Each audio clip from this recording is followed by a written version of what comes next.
पहले ये कह रहे हैं अनाज रखने की जगह नहीं है, लास्ट में ये कहते हैं 30 साल के बाद कुछ नहीं रहेगा।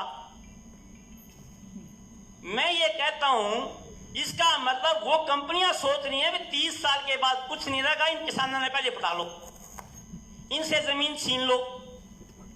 तो मतलब मैं तो वो आपकी बात का जवाब दे रहा हूं सर, जो आप कह रहे हो 30 साल के बाद कुछ नहीं रहेगा और लैंड बढ़ेगी नहीं, लैंड घटने लग रही, ठीक है। तो मेरा रिक्वेस्ट है इस बात की ओर ध्यान दिया जाए, क्यों जीरी से किसान अपने आप निकल जाएगा अगर हमें दूसरी फसलों के अंदर ज्यादा मुनाफा दिखेगा। आज हॉर्टिकल्चर प्रदेश में 7% के आसपास है, 7.5 होगी, मेरा आंकड़ा बढ़ रहा है। आप कह रहे हैं 2023 तक 30% ले जाएंगे, 60% ले जाएंगे। पिछले दिनों माननीय मंत्री जी ने भी देखा है, माननीय मुख्यमंत्री जी ने देखा है, हमारे डीजी हॉर्टिकल्चर साहब जो काफी दिन रात किसानों के साथ काम लगे रहते हैं, इन्होंने भी देखा है टमाटर का क्या हाल हुआ था। अगर हॉर्टिकल्चर क्रॉप इस तरह से बढ़ेगी तो उसको खपाने के लिए भी जगह चाहिए उसकी। मैं राहुल कुमार हरियाणा हेडलाइन पर आप सभी का हार्दिक स्वागत करता हूं। दोस्तों, मेरा मकसद सामाजिक आध्यात्मिक मुद्दों को उठाना है। जो भी आपके पास आध्यात्मिक या सामाजिक मुद्दा हो वो हमारे को कमेंट्स बॉक्स में जरूर देना, ताकि हम आपके मुद्दे पर बात कर सकें। आइए जानते हैं आज का मुद्दा हमारा क्या है, उसके ऊपर हम आपसे बात करेंगे। लाइक, कमेंट व शेयर जरूर करना। अगर आप चैनल पे नए आए हो तो चैनल को सब्सक्राइब जरूर कर लेना और बेल आइकन जरूर दबा लेना, ताकि हम जो भी नई वीडियो लेके आए उसका नोटिफिकेशन आपको सबसे पहले पहुंचे। धन्यवाद दोस्तों। मैंने, जैसा कि हमारे साइंटिस्ट कह रहे हैं, मैंने अपनी जमीन का सारा पानी निछावर कर दिया देश को आत्मनिर्भर करने में। मैंने अपने देश की अपनी जमीन की सारी उत्पादक क्षमता खत्म कर दी देश को आत्मनिर्भर बनाने में। अब सब कुछ अब मुझे जरूरत पड़ी है सरकार की, देश की। जब देश ने और सरकार ने मेरे से जरूरत थी तो मैंने कभी सरकार से नहीं पूछा मुझे क्या भाव मिलेगा। सरकार ने हमेशा मुझे बताया आपको 1800 मिलेंगे, आपको 1200 मिलेंगे, आपको 1400 मिलेंगे। आज देश के पास अन्न की कोई कमी नहीं है। आज किसान सिर्फ आपके 3 एक्ट देख लीजिए, जो कि एसेंशियल कमर्शियल जो एक्ट है आपका, उसमें कंज्यूमर के लिए गार्ड है। उसमें गार्ड क्या है कंज्यूमर के लिए? जब सीरियल क्रॉप की कोई भी समय में वैल्यू 50% बढ़ जाएगी तो सरकार इंटरफेयर करेगी। सब्जी और फ्रूट की वैल्यू अगर बढ़ जाएगी, थोड़ा पड़ा है, मैं रॉन्ग भी हो सकता हूं कुछ आंकड़ों में, अगर सब्जी, फ्रूट और वेजिटेबल, दूध, पानी आदि की वैल्यू 100% बढ़ जाएगी तो सरकार इंटरफेयर करेगी। तो मेरा किसान भी, तो ये किसान कभी भी, कोई भी किसान ऑर्गेनाइजेशन तीनों बिलों का विरोध नहीं कर रहा है। सिर्फ वो श्योरिटी मांग रहा है जो आपने कंज्यूमर को दी है। सिर्फ मैं वही मांग रहा हूं, अभी मुझे श्योरिटी दी जाए। भारत सरकार कह रही है एमएसपी नहीं जाएगा, माननीय प्रधानमंत्री कह रहा है, मुख्यमंत्री कह रहा है, हमें विश्वास करना चाहिए, लेकिन श्योरिटी मांग रहा है किसान। भाई मुझे तो श्योरिटी दे दो। रही बात सरदाना जी की, मैं सरदाना जी से पूछना चाहता हूं कि वेजिटेबल्स, फ्रूट्स जो हैं, ठीक है उगाओ, हमें क्या पड़ी है, हम क्यों उगाएं, हमें वो भाव तो, हमें वो आमदनी तो मिले। ये सारी दुनिया पैसे की बात समझती है। अगर आपकी जेब में सब्जी बेचने से पैसा गेहूं और धान से आओगा तो बोले कुत्ते ने नहीं पाल रखा हूं मैं सब्जी और गेहूं और वो लगाऊंगा। तो इन चीजों पर ये सेफ गार्ड मांग रहे हैं। कोई अगर मान ले, क्यों आप किसान को अगर ये मिल गया कि भाई सब्जी लगाने में या दूध बेचने में या मछली पालन में या मुर्गी फार्म में पैसा ज्यादा है तो सरकार की एमएसपी कोई नहीं मांगेगा। क्या जरूरत है मांगने की एमएसपी?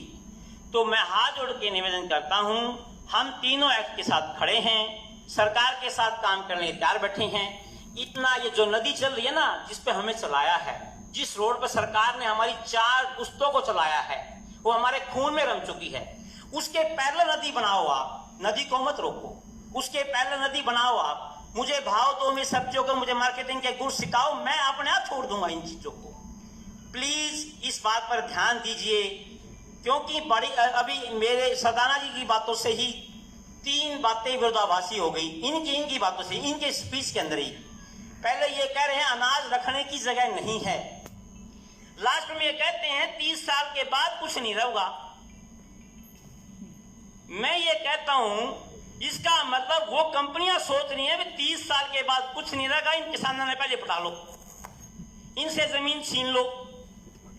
तो मतलब मैं तो वो आपकी बात का जवाब दे रहा हूं सर, जो आप कह रहे हो 30 साल के बाद कुछ नहीं रहेगा और लैंड बढ़ेगी नहीं, लैंड घटने लग रही, ठीक है। तो मेरा रिक्वेस्ट है इस बात की ओर ध्यान दिया जाए, क्यों जीरी से किसान अपने आप निकल जाएगा अगर हमें दूसरी फसलों के अंदर ज्यादा मुनाफा दिखेगा। आज हॉर्टिकल्चर प्रदेश में 7% के आसपास है, 7.5 होगी, मेरा आंकड़ा बढ़ रहा है। आप कह रहे हैं 2023 तक 30% ले जाएंगे, 60% ले जाएंगे। पिछले दिनों माननीय मंत्री जी ने भी देखा है, माननीय मुख्यमंत्री जी ने देखा है, हमारे डीजी हॉर्टिकल्चर साहब जो काफी दिन रात किसानों के साथ काम लगे रहते हैं, इन्होंने भी देखा है टमाटर का क्या हाल हुआ था। अगर हॉर्टिकल्चर क्रॉप इस तरह से बढ़ेगी तो उसको खपाने के लिए भी जगह चाहिए, उसकी कंजप्शन भी चाहिए।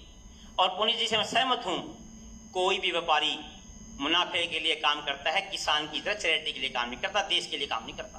पहले कंपनी के लिए काम करेगा, वो उसका मैनेजर कंपनी के लिए काम करेगा, देश के लिए काम करेगा। किसान देश के लिए काम कर रहा है, मैंने सरप्लस कर दिया देश। तो मैं आपसे हाथ जोड़े कहता हूं, कोई विरोध नहीं कर रहा, कोई विरोध नहीं कर रहा। जब माननीय मंत्री जी, मुख्यमंत्री जी, प्रधानमंत्री जी कह रहे हैं एमएसपी खत्म नहीं होगी, जब लाला खूबी नू कह रहा है अगर मंगू ने 500 देने, मेरे मंगू भी कह रहा 500 देने मन है, फिर लिखत में की जवाब भाई बसाइन करने में क्या दिक्कत है। जब दोनों पार्टी मान रही है कि हमने 500 देने, किसान भी कह रहा 500 देने मन है, लाला भी कह रहा 500 लेने, फिर जब लेन देन पर दोनों सहमत हैं, इसको मूछ की लड़ाई न बना जाए। माननीय प्रधानमंत्री के सामने भी निवेदन किया जाए, हाथ जोड़ के प्रार्थना आपसे, आप हमारे प्रदेश के नुमाइंदे हो, हमारे देवता समान हो हमारे लिए, और आपकी ईमानदारी पर और मंत्री जी की निष्ठा पर किसी को कोई संदेह भी नहीं होना चाहिए। लेकिन फिर भी ये बच्चे आपके, इनके मन में संशय है, संशय ये पक्की संशय है, ये झूठी संशय नहीं है, क्योंकि कॉर्पोरेट कभी किसी के देश की भलाई के काम करता, पहले कंपनी फिर देश, किसान के लिए पहले देश फिर अपना। धन्यवाद जी।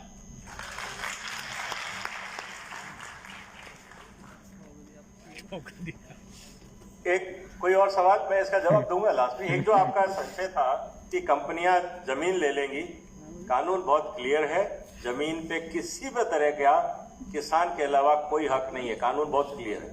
तो मैंने ऐसा कुछ नहीं कहा कि कंपनियां जमीन ले लेंगी, तो कृपया उस गलतफहमी से बाहर आ जाएं। कानून में बहुत क्लियर लिखा हुआ है कि कॉन्ट्रैक्ट सिर्फ फसल का है, जमीन का नहीं है।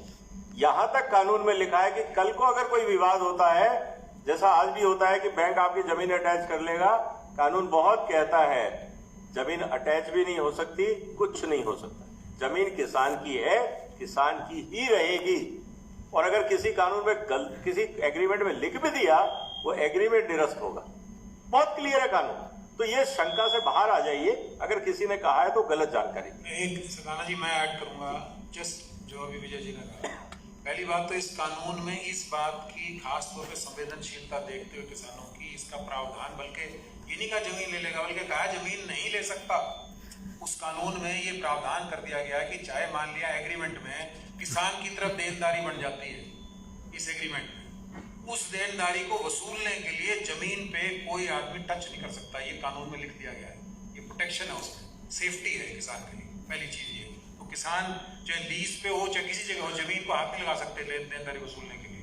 दूसरी चीज ये जो आपने कहा, बाकी विजय जी बताएंगे, कि ये जिस तरह आप एश्योरेंस की बात करें, मंडी सिस्टम बाकायदा यूं का यूं ही चलेगा, जिसका मतलब जैसे आपने कहा बिल्कुल 5 दशक तक हरियाणा ने खाद्यान्नों के थ्रू पूरे देश का पेट भरा है।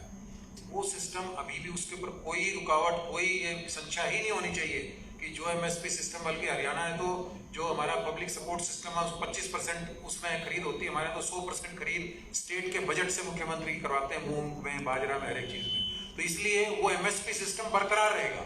एक ऑप्शन जरूर दे दी गई है कि मान लिया जैसे कह रहे हैं कि जो 5 और 50 रुपए का जो गैप है उसको भरने के लिए, और सीएम साहब खुद कह रहे थे, हमें सुबह चर्चा थी कि हमारे एफपीओ, हमारे हैफेड, मार्केटिंग, क्या इन चीजों को, ये यूनिवर्सिटी की बात कर रहे हैं, क्या हम किसान के सशक्तिकरण में ये जो एक ऑप्शन हमें प्राप्त हुई है कि जो एक्स्ट्रा, आपने बिल्कुल सही बात कही कि गेहूं और चावल के अलावा सब्जियां बेचने से अगर मान लिया ज्यादा पैसे मिलते हों तो क्यों नहीं उगाओगे, उसकी तरफ सरकार का ध्यान है कि उसमें चाहे हैफेड को बीच में लाएं, चाहे यूनिवर्सिटी का मैंडेट बदलें, चाहे हम FPOs को मजबूत बनाएं, इस तरह से। और दिल्ली जैसा बाजार जो इतना बड़ा बाजार हमारे हरियाणा के पास है, इसका लाभ कैसे उठाया जाए इन कानूनों के माध्यम से, बजाय इस बात को ये ध्यान रखते हुए कि वो MSP सिस्टम तो फिर भी चलेगा, वो तो बरकरार है, हम तो एक नई चॉइस है, इसका फायदा कैसे उठाएं, सारा ध्यान इसलिए।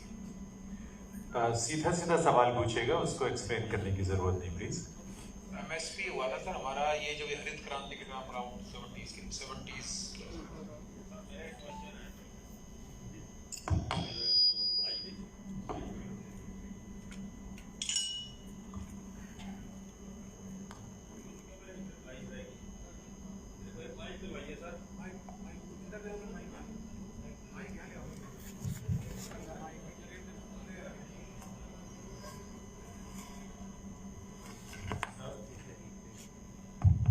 सर मेरा एक छोटा सा सवाल है कि जो खाद्यान्न सामान है, सर मैं साहब जिंदाबाद चेयरमैन FPO इंद्री बोल भी चुका था, लेकिन एक लाइन मेरी रह गई थी। खाद्यान्न की कोई भी वस्तु सरकार इम्पोर्ट ना करे। अब हम मल्टीनेशनल कंपनी के साथ चिप्स का मुकाबला नहीं कर सकते, उसकी ऐड हेमा मालिनी करती है, हमारा ऐड करने का क्यों नहीं है। तो मेरा एक सीधा सा सवाल है कि कोई भी खाद्यान्न वस्तु इतनी डिफरेंट क्लाइमेट कंडीशंस होते हुए भी मंगाए, हमारे लिए शर्म की बात है, और के लिए नहीं, किसान के लिए शर्म की बात है। हम वो तैयार करके देंगे, चाहे अचार, पापड़, चटनी, मुरब्बा, शरबा कुछ भी रहे हो, हम तैयार करने के लिए तैयार है, बशर्ते हम मल्टीनेशनल कंपनी का मुकाबला नहीं कर पाएंगे। सर बकाया रहेगी, बहुत बारीकी से नोट करिएगा। और हमारे अंदर सामर्थ्य है जवाब कि हम हर चीज उसकी पैदावार कर सकते हैं, चाहे वो आलू का चिप्स हो, आलू फ्राई फिंगर हो, उल्टा साहब सिंह जी देता हूं। ये बहुत बड़ी गलतफहमी है हम लोगों की कि एडवर्टाइजमेंट के बगैर माल नहीं बिकता। ये बहुत बड़ी हम सबको गलतफहमी हो गई। मैंने तेल की कंपनी लगाई थी, तेल में तो कोई रॉकेट साइंस नहीं है, हर आदमी तेल बना रहा है। मैंने सिर्फ एक काम किया था अपनी कंपनी में, दुनिया का सबसे शुद्ध प्योर तेल मैं दूंगा, मुझे नहीं पता पड़ोसी क्या कर रहा है। पहली बात, जिसको शक है कि मेरे तेल में गड़बड़ है, मेरी फैक्ट्री खुली है, चाहे व्यापारी आए, कस्टमर आए, आके देख ले मैं काम कैसे कर रहा हूं। ट्रांसपेरेंसी।